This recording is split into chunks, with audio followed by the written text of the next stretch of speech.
विश्वबंधु सेन जी केवल असेंबली में स्पीकर के नाते ही नहीं पूरे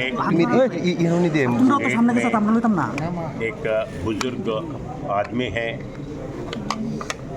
4 टाइम एमएलए रहे हैं और नॉर्थ त्रिपुरा में बहुत पॉपुलर लीडर है। मैं कभी भी टूर पे नॉर्थ त्रिपुरा जाते हैं तो पर्सनली मिलते थे और डेवलपमेंट के बारे में, जिला के बारे में, उनके कॉन्स्टिट्यूंसी के बारे में बात करते थे।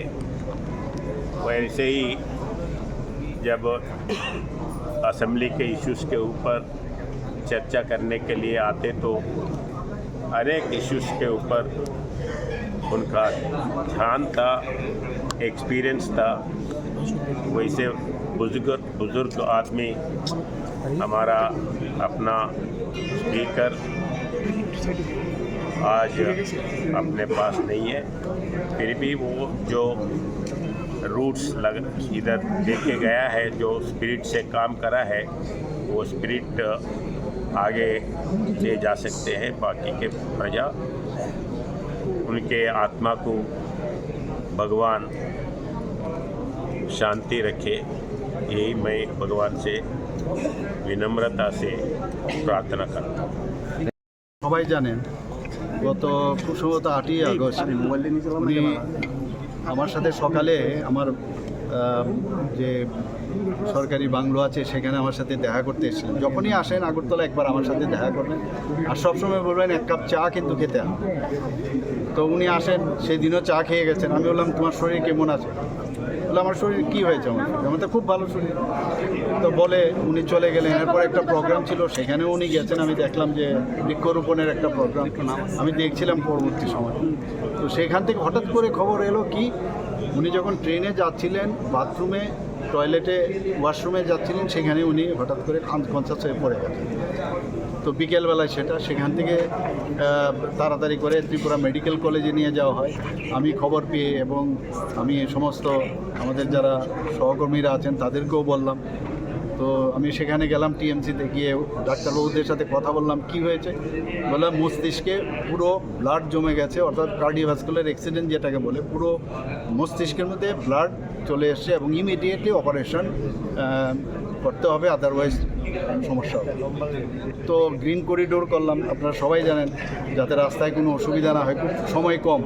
তো সব ব্যবস্থা করে আমি নিজে এসকর্ট করে ওনাকে নিয়ে এসেছিলাম। আসার পরে তো অপারেশনও হলো, সমস্ত ব্লাডও বের করানো হলো এবং এখানে দুদিন ছিলেন। দুদিন থাকার পর ওনাদের ফ্যামিলি মেম্বার্সরা বলছিলেন যে বাইরে আমরা নিয়ে যাব।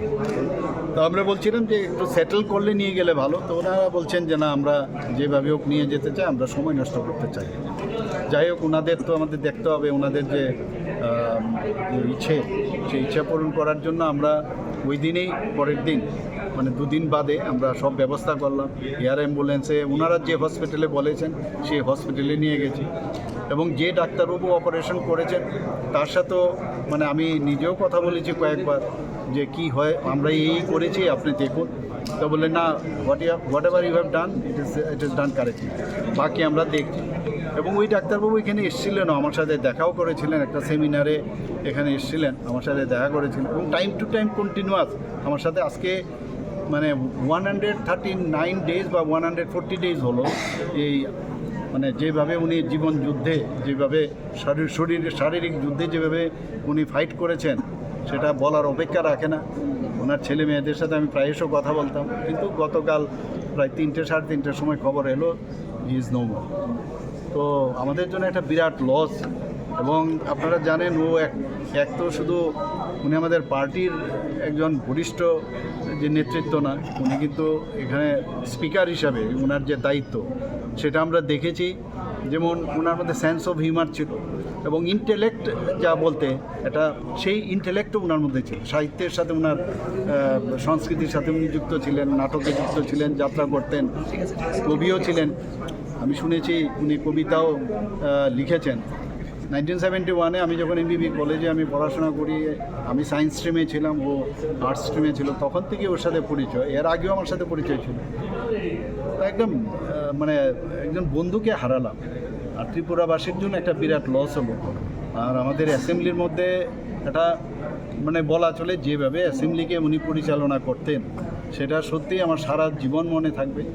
এবং এরকম একজন বন্ধু আমরা হারালাম। ত্রিপুরা মানুষের তো লস হলেই, ব্যক্তিগতভাবে আমার একটা বিরাট লস হলো। আমি যেখানেই যাক, যেখানেই গেছেন,